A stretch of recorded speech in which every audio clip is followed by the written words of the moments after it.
তো এখন আপনাদেরকে আমি হোসাইন বোল্ট যেই আমাদের 1 নম্বর দল রয়েছে, তো সেই দলের ওয়ার্ম আপের খেলার আগে যে ওয়ার্ম আপ করা হয় ফাইনাল ম্যাচের আগেও তারা ওয়ার্ম আপ করছে।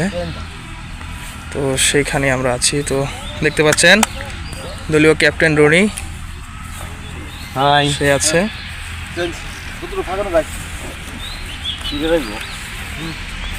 তো সবাই ওয়ার্ম আপে ব্যস্ত, তাই কথা বলতে পারছে না। তো শাহান ওয়ার্ম আপ লিড করছেন। তো এখন আপনাদেরকে আমরা একদম দুরন্ত স্ট্রাইকারকে দেখাচ্ছি, আরিফুল। সে দুরন্ত স্ট্রাইকার, ভালো খেলে।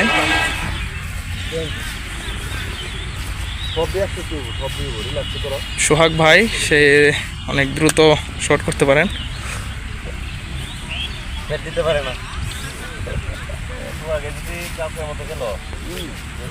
তো রনি ভাই তার লং অনেক শট রয়েছে এবং শটের স্পিড অনেক বেশি। গোল্ড মানে